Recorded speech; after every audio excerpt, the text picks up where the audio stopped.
Steve jobs एक ऐसी personality जिन्होंने पर्सनल कंप्यूटर के एक्सपीरियंस को पूरे वर्ल्ड में रेवोल्यूशनाइज कर दिया। एक ऐसे इंसान जिन्हें टेक इंडस्ट्री में सब मार्केटिंग जीनियस के नाम से जानते थे। स्टीव जॉब्स वही एक इंसान थे जिन्होंने वर्ल्ड की one of the most valuable company Apple खड़ी की। तो 24 फरवरी 1955 को सैन फ्रांसिस्को शहर में स्टीव का जन्म हुआ, जिसमें उनके फादर सीरियन और उनकी मदर जर्मन अमेरिकन थी। लेकिन उन्होंने स्टीव को एक्सेप्ट ना करते हुए अनाथ छोड़ दिया, जिसके बाद आगे चलकर पॉल जॉब्स नाम के एक शख्स ने स्टीव को अडॉप्ट कर लिया। स्टीव बचपन से ही इलेक्ट्रॉनिक्स में इंटरेस्टेड थे, जिसकी वजह से बचपन में ही उन्होंने एक इलेक्ट्रॉनिक कंपनी में पार्ट टाइम काम भी किया। और आगे चलकर स्टीव ने रीड कॉलेज में अपनी ग्रेजुएशन शुरू की, लेकिन थ्योरी की क्लासेस पढ़कर वो इरिटेट हो गए, जिसकी वजह से उन्होंने कॉलेज से ड्रॉप आउट कर दिया। ड्रॉप आउट करने के बाद स्टीव बहुत कंफ्यूज हो गए थे, लेकिन कुछ बुक्स पढ़ने के बाद उनका इंटरेस्ट स्पिरिचुअलिटी में आया, जिसकी वजह से वो 1974 में इंडिया को चले गए ताकि वो अपनी स्पिरिचुअलिटी की जर्नी को शुरू कर सके। वहां जाकर स्टीव काफी इंडियन टेम्पल्स में गए और काफी इंडियन गुरुज से भी मिले, जिनके ज्ञान की वजह से स्टीव ने अपनी स्पिरिचुअलिटी की जर्नी को कंटिन्यू रखा।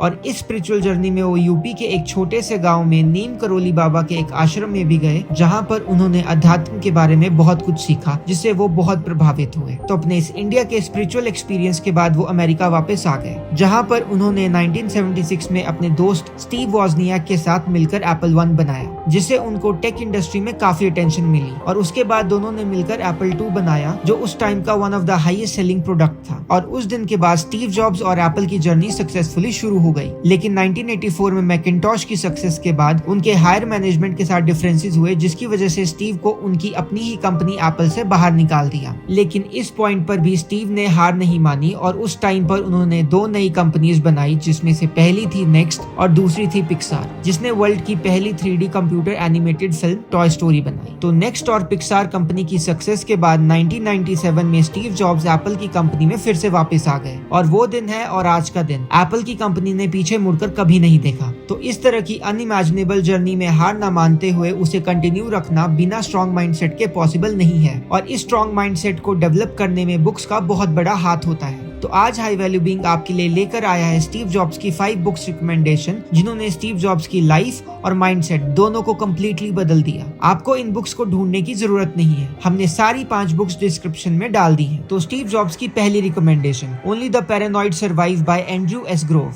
एंड्रयू एस ग्रोव इस बुक के ऑथर ही नहीं बल्कि इंटेल कंपनी के 3rd CEO भी रह चुके हैं, जो इस बुक में इंटेल की जर्नी को बताते हैं कि कैसे उन्होंने इंटेल को मेमोरी बिजनेस से माइक्रो प्रोसेसर के बिजनेस में पिवट करवाया। ये बुक हमें बताती है कि कैसे इंटेल के मेमोरी बिजनेस के प्रॉफिट्स एक पॉइंट पर जाके रुक गए थे और कैसे एंड्रयू ने इस सिचुएशन में इंटेल को माइक्रो प्रोसेसर बिजनेस में शिफ्ट करके कंपनी को रीइन्वेंट कर दिया। स्टीव जॉब्स इस बुक को पढ़कर बहुत इन्फ्लुएंस हुए और उन्होंने इस बुक से एक इम्पोर्टेंट लेसन सीखा कि अगर आपको मार्केट में रेलेवेंट रहना है तो आपको कंटिन्यूअस रीइन्वेंट करते रहना होगा। तो इसके बाद स्टीव जॉब्स की second recommendation, autobiography of a Yogi by Paramahansa Yogananda. जैसे कि हम सब जानते हैं कि स्टीव जॉब्स कॉलेज को ड्रॉप आउट करने के बाद इंडिया चले गए थे, जहां पर उन्होंने अपने स्पिरिचुअल पाथ को एक्सप्लोर किया, जिसके दौरान स्टीव को ये मास्टरपीस बुक मिली, जिसने स्टीव जॉब्स के बिलीव्स को हिला कर रख दिया। तो ऑटोबायोग्राफी ऑफ ए योगी एक ऐसी बुक है जिसमें परमहंसा योगानंदा जी अपनी spiritual journey, reincarnation, living with purpose और सक्सेस के लॉस जैसे कॉन्सेप्ट्स के बारे में बताते हैं। जब इस तरह के माइंड बेंडिंग कॉन्सेप्ट्स को स्टीव जॉब्स ने पढ़ा तो वो इस हद तक इंप्रेस हो गए थे कि उन्होंने अपने आखिरी समय में इन बुक्स की काफी सारी कॉपीज को रखा था,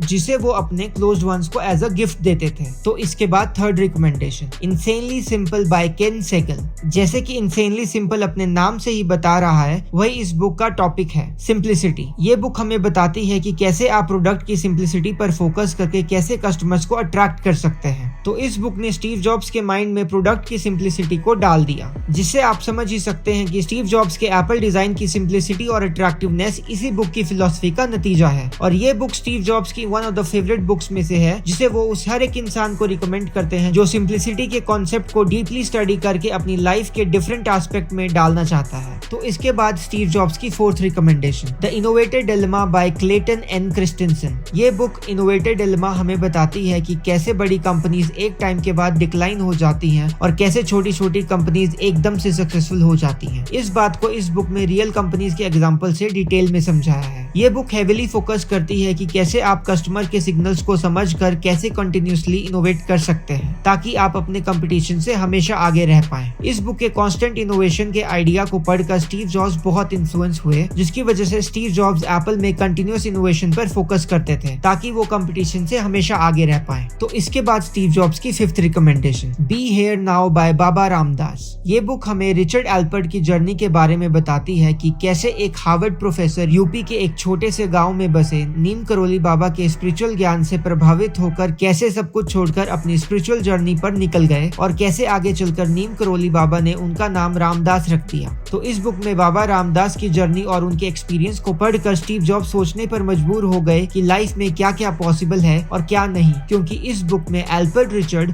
उर्फ रामदास और नीम करोली बाबा जी के बीच के किस्से स्टीव को हैरान कर देते हैं। अगर आपने अभी तक नोटिस किया हो तो आपको समझ आ गया होगा कि स्टीव जॉब्स इंडिया और उनके गुरुज और स्पिरिचुअलिटी से बहुत इन्फ्लुएंस थे और जिसे स्टीव जॉब्स अपनी सक्सेस का one of the biggest factors भी बताते थे। तो अगर आपको स्टीव जॉब्स की बुक्स रिकमेंडेशन अच्छी लगी तो प्लीज हमें कमेंट सेक्शन में बताएं ताकि हम ऐसे ही आपके लिए यूजफुल वीडियोस लेकर आएं।